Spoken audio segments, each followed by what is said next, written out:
Hey, what's up, everybody? True Boxing here. Thank you for coming back to get hit with the truth. So today we're continuing my 2022 year-end top 10s as we are going to look at my number 2 welterweight in the world right now, the undefeated and reigning WBO champion, Terence "Bud" Crawford. Crawford entered the year number 1 at welterweight, was coming off probably the biggest win of his career, stopping and retiring Shawn Porter in November of 2021. But you know, it was really about getting the fight with what's his name, Errol Spence Jr. for the undisputed welterweight championship. There really was no other fight that Crawford wanted, so he waited around. He even turned down a possible first fight with the PBC, and you know, to set up the fight with Spence. He said no to that. He just wanted Spence. And they spent probably, ever since Spence beat Ogas in April, they spent pretty much 6 months setting it up and had it pretty much nailed down. But there was a couple things, according to Crawford, he wanted to be a part of the promoting part of it in terms of having a say-so in that kind of deal.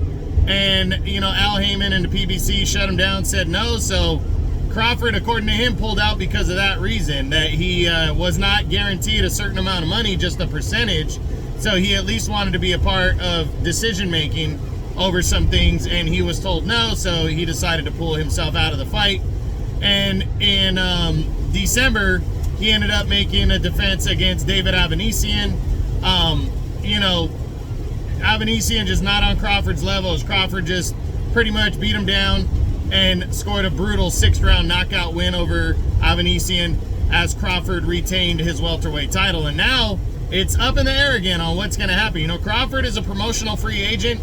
He can fight where he wants. So the promotions aren't the problem. It really is Crawford and Spence. And really, maybe the promotions are the problem. Maybe it's Al Heyman wanting to control everything across the board.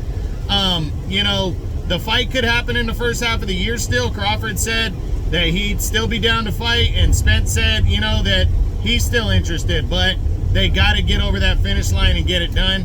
I really think they're on their last legs if they want to make it for undisputed. It has to happen before June, in my opinion, because now I don't know if Crawford's facing a mandatory in his, you know, next. I don't know if the WBO is going to order that for the WBO title.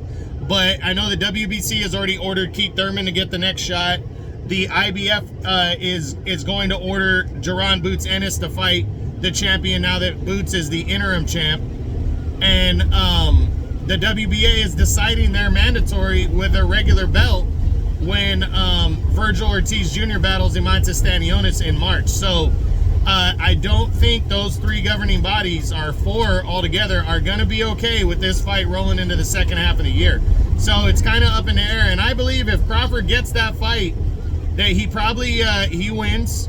I still believe that he's going to beat Spence, and then right there, it's up in the air. It could be Virgil Ortiz next, you know, because Ortiz is fighting Stanionis, and I think Ortiz is going to win that bout. It could be Crawford moving up to fight Charlo at 154. A lot of shit needs to happen in the first half of the year before we can know what the hell's going to go on with Terence "Bud" Crawford. But we'll see. I'm hoping he gets somebody, you know, or even decides, hey, fuck it, I'm moving up because there's more opportunities there and I can't get the fight with Spence. So hopefully something gives and we get a big fight to happen for Bud next, you know. So that's it. That's pretty much it. That's what I got. That's my that is my number 4 welterweight. I mean, number 2 welterweight in the world right now, 147. Terence, but the undefeated WBO champion, Terence "Bud" Crawford, as my 2022 year-end top 10s continue. I hope you guys enjoyed the video. If you did, smash the like button, leave a comment, subscribe to the channel. I appreciate any and all support. This is True Boxing. You've been hit with the truth.